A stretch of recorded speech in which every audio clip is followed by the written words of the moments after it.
Kylene Alcantara nagsalita na sa viral video, Kobe Paras tahimik lang sa isyu. Nagsalita na si Kylene Alcantara tungkol sa video na naging viral kung saan makikita siya at si Kobe Paras sa isang sitwasyon na tila malapit at comfortable. Ang video na kumalat ay ang isa kung saan si Kobe ay nagseserve na kanta kay Kylene habang ang huli ay nakaupo sa kondonga ng una. Sa panayam sa 24 na oras, ipinaliwanag ni Kylene ang kanyang panig. Sinasabi na hindi siya naniniwala na kinakailangan niyang humingi ng tawad sa publiko. Ayon kay Kylene, pakiramdam ko ay karapatan kong hindi sagutin o sagutin ang mga tanong, o tumanggi o kumpirmahin ang anumang bagay. Hindi ko rin kailangang ipaliwanag ang sarili ko sa iba pang tao. Anuman ang makita nila, yun ang makikita nila. Ipinaliwanag pa ni Kylene na may mga pagkakataong hindi niya nararamdaman ang pangangailangan na magbigay ng paliwanag para sa kanyang sarili. Sa kabila ng pag-usbong ng video na iyon sa social media at ang mga reaksyon mula sa publiko,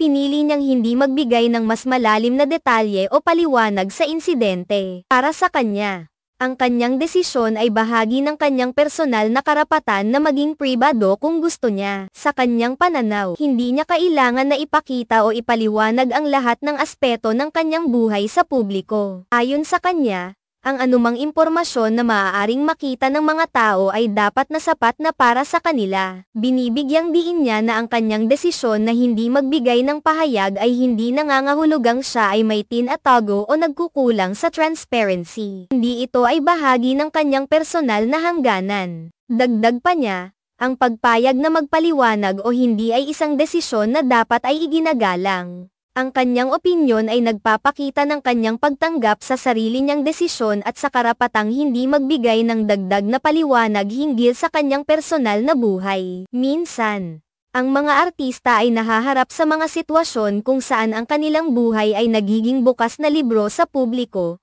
at sa mga ganitong pagkakataon, mahalaga para sa kanila na mapanatili ang kanilang privacy at magkaroon ng kontrol sa kanilang sariling nararamdaman. Sa huli, tinukoy ni Kylene na ang kanyang pananaw ay nakabatay sa kanyang sariling karanasan at personal na paniniwala. Nais niyang iparating sa kanyang mga tagahanga at sa publiko na may hangganan ang kanyang openness sa mga ganitong issue. At ang mga desisyon niya ay parte ng kanyang pagkatao na hindi kailangang ipilit o i-justify sa iba. Para sa kanya, ang paggalang sa kanyang personal na espasyo at karapatan ay higit na mahalaga kaysa sa anumang opinyon o kuro-kuro ng iba. Sa kabila ng mga spekulasyon at opinyon na lumalabas sa social media, malinaw na ang posisyon ni Kylene ay ang respeto sa kanyang sariling desisyon at ang hindi pagpapakompromiso ng kanyang personal na hangganan. Ang kanyang pagsagot ay isang pahayag ng kanyang pagkakaroon ng kontrol sa kanyang sariling buhay at ang kanyang karapatang pumili kung anong aspeto ng kanyang buhay ang nais niyang ibahagi sa publiko.